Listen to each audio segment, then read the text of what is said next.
that's something that I really care about, and I'm here to help. I'm all ears, all eyes, all questions. So, first and foremost, that's about leading by example and doing what I need to do every single day, and hopefully that rubs off.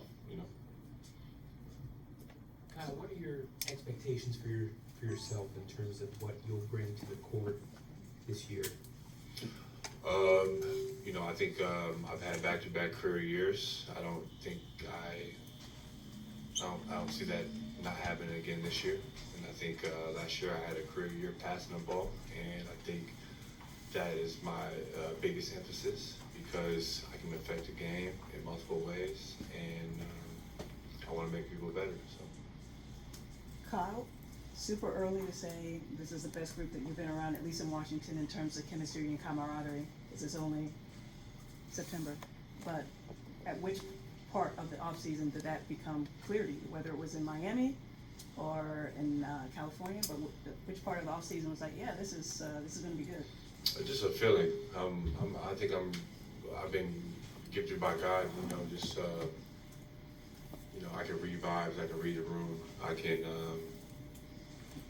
feel out people just from a vibration standpoint. And I think that, one, we've been together since June because we had Miami, we had Vegas, we had a longer stint in August in Southern California. And I just like the vibe that we have. I think everybody gets along, partly also because everybody's like the same age. I'm 29, but I'm a little bit younger than an average 29-year-old, so it's pretty cool. Kuz, what did you think changed with Jordan after the All-Star break in terms of him unlocking more of himself? Truly, no clue, honestly. I think he just, figured it out on his own, but I can't say from last year to over the summer into now, I think Jordan is a much different person.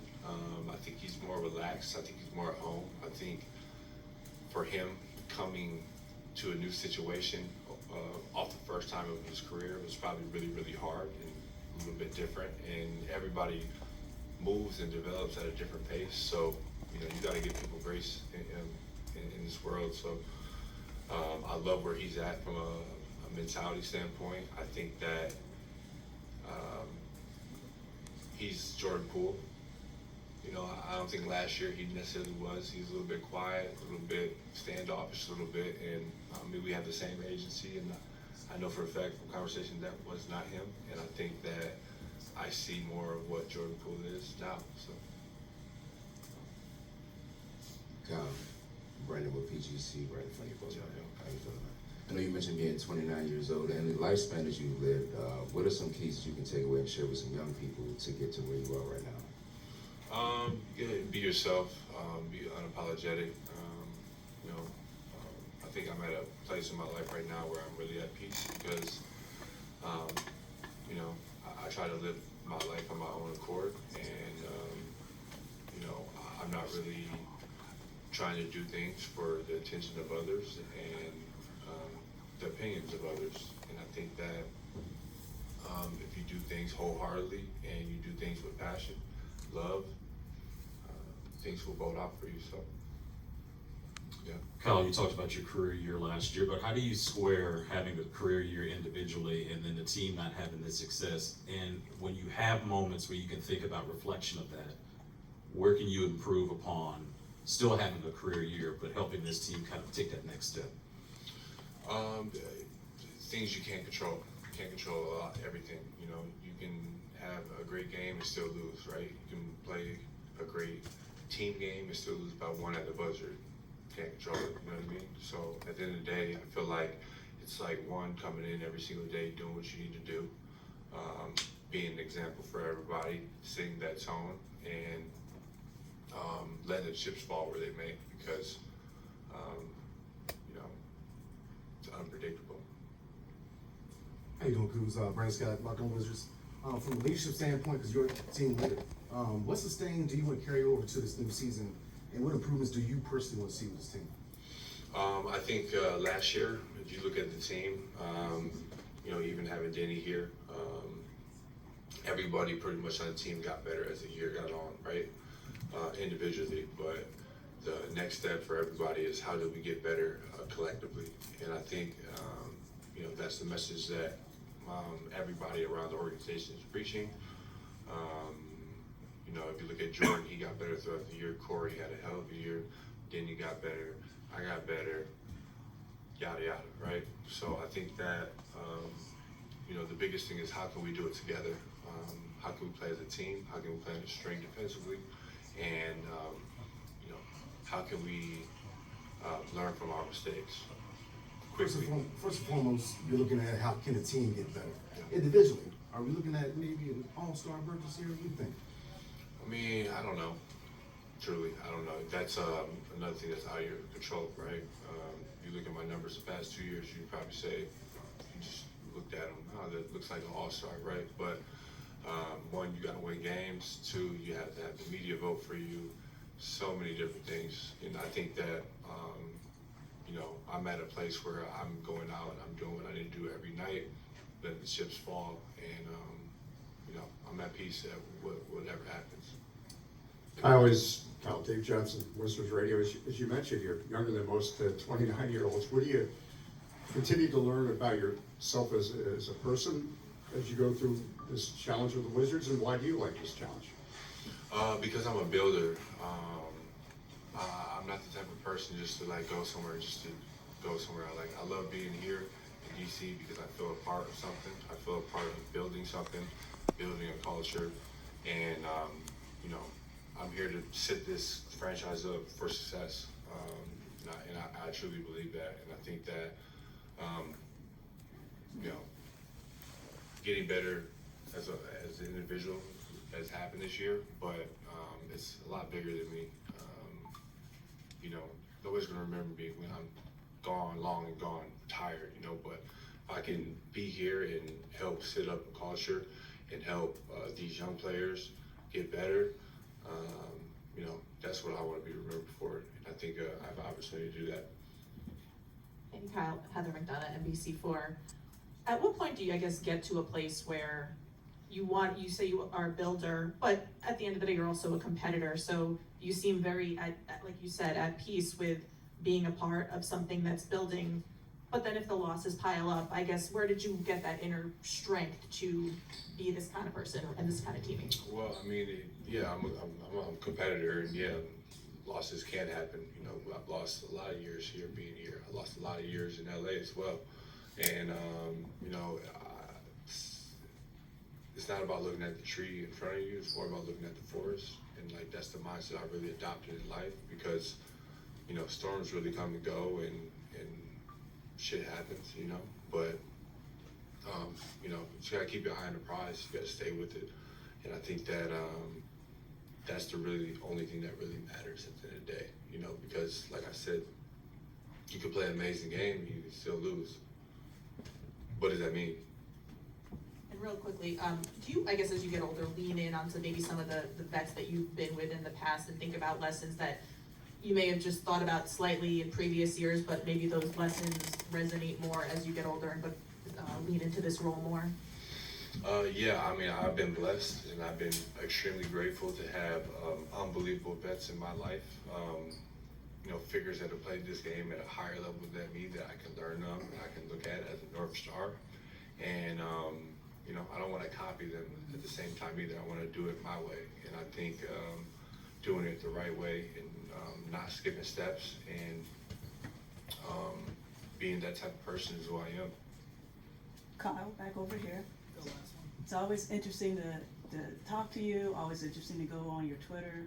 You're a very interesting cat. It was interesting this summer as you were processing the changes in both political parties. So I'm just wondering, going into this election cycle, what is your mindset? To be somebody that is, I'm very observative as a person, and I think I don't really follow social norms, and I don't really believe in, watching the news and just believing the news like my great grandmother did and my grandmother did. I like to look at things for what they are and then make my own opinions. And I think that That's what we all should do as American citizens, because it's very important. And this is an important election, and every election is important, and not just the grand scheme of things, because that's not even just the biggest thing. It's about the local things, the regional things, the state senates, the houses, the governors. And I think that it's extremely important to make your own opinions in this world, because a lot of people try to cloud that. Team I've been around, from a standpoint of like chemistry, camaraderie, character, since I've been in Washington, I think everybody here is very similar because we all love basketball. I think the young guys that the front office drafted are phenomenal in that aspect. They fit right in along with everybody from a standpoint of getting along and being a part of something. And the vets that they brought in as well, Malcolm, Jonas, to name a couple, are on that same type of time too. So, I expect some good vibes this year. What was your reaction when you heard that the team had signed Jonas Valanciunas? That we probably weren't going to be the worst defensive rebounding team in the league. So I think that was a positive, and I think that's something that he's going to help out a lot. He's a proven rebounder, probably averaging double-double probably his whole career maybe. So I think that's bodes well for us on that end. Just to double back on just the personnel and the pace of play was top tier last season, but Coach Keefe was talking about how there'll be so many more initiators on the floor to kind of accommodate the kind of pace you want to play. What does that look like for you all stylistically? Yeah, I think we're playing much faster this year, most likely. I think just being in the gym with the team in September, a lot of these guys, I've told BK that, like, wow, we're running right now, really, really fast. And I think that it's going to help us a lot. We may not be the most talented half-court team in the NBA, but that's where our advantage is right now. And then from an initiating standpoint, I really like what BK and the rest of the staff have done from an offensive perspective. Putting in a very non-conventional style of play. It's a little bit different, but it should be good. Mm-hmm. Hi, Kuz. Bijan Todd, Monumental Sports Network. Branching off what you said on BK, now that he's going into his first full year as head coach and not having to come in halfway through, what are your expectations from him as to how he's going to make the team consistently more competitive throughout the year? Well, I mean, if you look at last year, and I think in general, BK has the attention of the team. When he talks, everybody's all eyes, and I think that's very important for a head coach and somebody to command the group. But at the same time, it's a player-led team, and BK will tell you that as well. It's a team is nothing with the players and being behind each other. But BK is incredibly emotionally intelligent. I think that really helps the group and making sense of everybody understanding each other. So. And going back to the draft, the three guys who the Wizards drafted, were you invested at all in the draft process and who the team was going to get, and what do you expect from those three in general this season? Well, I expected a lot, and I expected a lot because they all love basketball, and I think anybody that cares about basketball, I kind of gravitate to naturally, and I expect a lot. I expect a lot above Al and Key as well. Those guys are very, very talented players. Alex has a chance to be some type of unicorn. If he gets to his potential, Keyshawn is going to be a long-time NBA player because he's very smart. He can pass the ball, can just overall feel